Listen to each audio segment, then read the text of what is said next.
as the legendary Frisco Jones on the popular daytime soap General Hospital.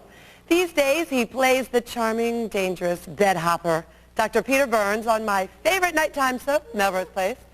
And no one can argue with this man's bedside manner. Take a look. Why don't we keep you in the hospital here for a few days, huh? Get you well fed and well rested. Don't you have to be sick with something to be in here? Oh, you are. You see, I've already diagnosed you with the sometimes life stinks syndrome. Get you back on your feet, get your voice back. I'll put in a good word with Kyle. You know, I really am a pretty good singer. I'll bet you are. That's good enough for me. Please welcome the really nice and sexy guy behind that sinister doctor, Jack Wagner.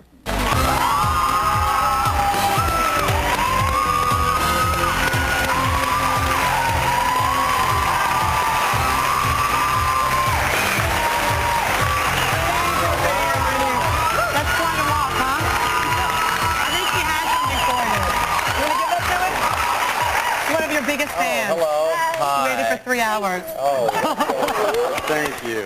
Thanks. I told you I'd do it. So, how do you feel about oral sex? Is it sex or is it... Well, shouldn't you be the one to tell me because you teach sex education? Wait a second. This is my interview, buddy. Oh, okay. What do you think? Is it sex? I would probably consider it a form of sex. Very careful wording. Yes, exactly. I would probably say it would have to be anytime you share an intimacy with someone else and there's, you know, touchy-feely going on, that would probably be sex in my opinion. Okay. There you have Good it. enough for me. There you go, and I'm a doctor. So that's right. Don't believe him. He's a doctor. You played the nice guy. You played the mean guy. Which one's more like you? I would say that I would venture to guess the majority of actors would tell you that having a little bit of shadiness to your character is a lot more fun than, you know, being the heroic type character all the time. So being a bit evil always gives you a little more dimension. It's a little more fun. Is it more like you, though? The real you? Not your character? I'm still searching for the real me. It's somewhere lost out there. Well, if you find it during this interview, just let us know. Okay, I'll raise my hand. And oral sex, the real me. You met your wife, Christina, on the set of General Hospital when you were playing husband and wife, right? Right. Mm-hmm. When did you really realize that this wasn't just acting? Probably when she said, "I'm pregnant." And it was more than oral sex.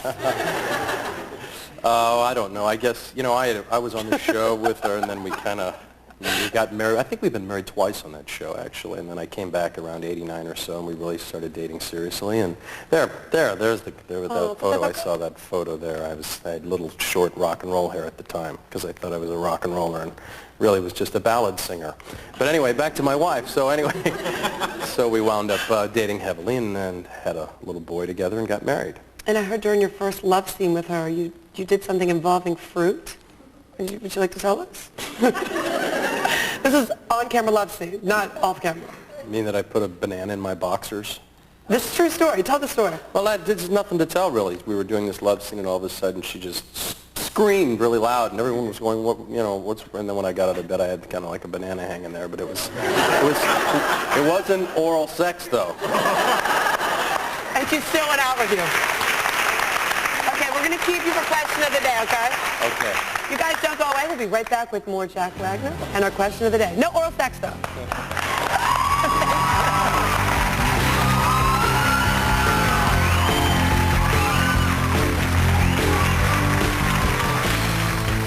Later.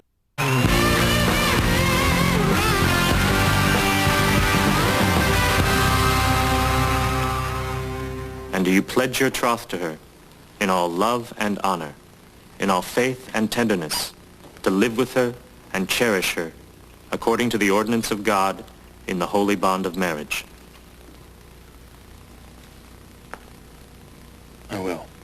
That's like John Bon Jovi. I saw that one. We're back with Jack Wagner. Now, before we get to our question of the day, you're the national spokesperson for carpooling safety, if I'm right. And you have 2 children. Do you actually carpool yourself? I do.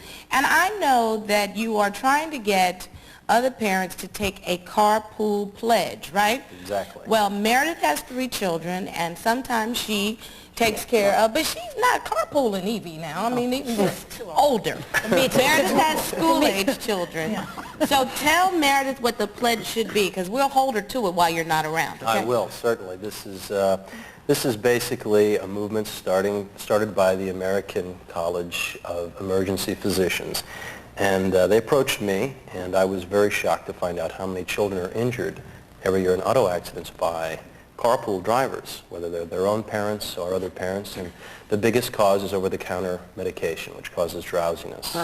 And I think a lot of people need to be aware of what they're taking and find out from their doctors what's in it. And does it cause drowsiness? Also stress, like when you drive, you're always in a rush and you're always seem to be in a hurry or whatever. So, over 100,000 children injured and 15,000 killed. What should be the rules, Jack? Well, I can tell you some things right now.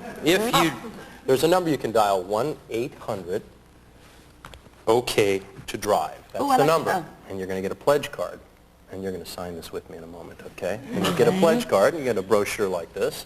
You can get your friends to sign up. And also another key is emergency numbers. Like if I'm driving your children, I should know where you're going to be in case there's any kind of problem like that.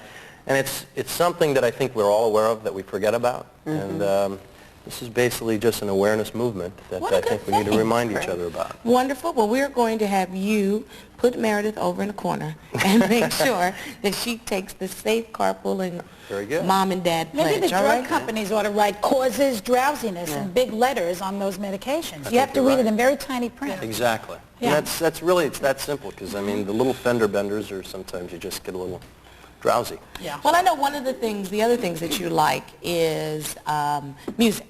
And so we went to one of our viewers to get a question of the day, and Susan Bellacourt emailed us today's question, the Tech You high-tech person, you. And here it is. What song makes you think of your high school days? Oh, wow, that's a long time ago. Go back. Okay. It was I know yesterday what it is. for Debbie. No, I know what it is. For the rest of us. Because I can tell you what it is. It's the song Freebird by Leonard Skinner. Oh, Freebird, okay. Because I used to slow dance at the high school dances, and that seemed to be the Give me a little rendition. Come on now, Jack. Fix this up, baby. If I leave here. Yeah, no, please. That was, Help him out. If I leave here tomorrow. Yes. Where's my lighter? right then. I just saw Leonard That's right. Skinner. Exactly. All right, Freebird. Meredith, what about you, honey? Well, I was late 60s in high school, and every band played it. Every school band, no matter what mixer you went to, was Louie Louie. Louie Louie.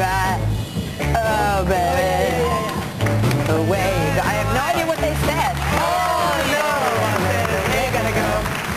You know, she knows the words to every song.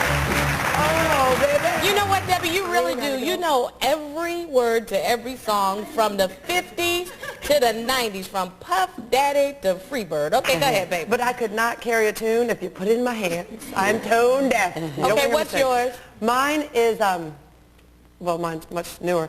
Freedom, not to be mean. Freedom from George Michael. Do you guys remember that? Freedom! I love that song. We used to listen to it every single day on the way to school in my friend Hannah's car. And if it was a particularly nice day, we might kind of miss the school parking lot and keep driving. You're not supposed to tell that. I'm not just busting myself once again. Sorry, Mom and Dad. Go ahead, Joy. Well, the song that makes me think of high school is, oh, say, can you see by the dawn's early light? Back in the day. The one that I think of is Elvis Presley's, you ain't nothing but a... Yes! That's right. Yeah, baby. Okay. Well, Debbie's so impressed that I was in high school when that song was around. Wow. Yeah. What about you, Miss? It's not like she... Yeah, no, but that's She just before they listened to- couldn't even show the bottom half of his body when he'd sing that on television. And wait till you see the rest of our show when we get next on here. They show a lot more, baby. Anyway. Well, Well, mine was a ballad, and we danced to it at my high school prom, Always and Forever. Always and forever. Oh, I love this song. Oh, come here, Each baby. morning. That's a good song. I'll just rest my head right here and say thank you to Jack. That somehow changed. And when we come back, you say right here, baby, while I tell this.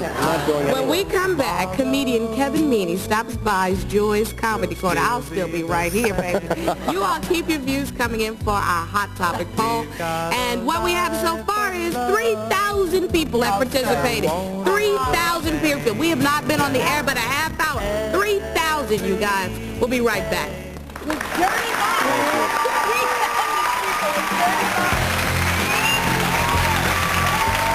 Later, R&B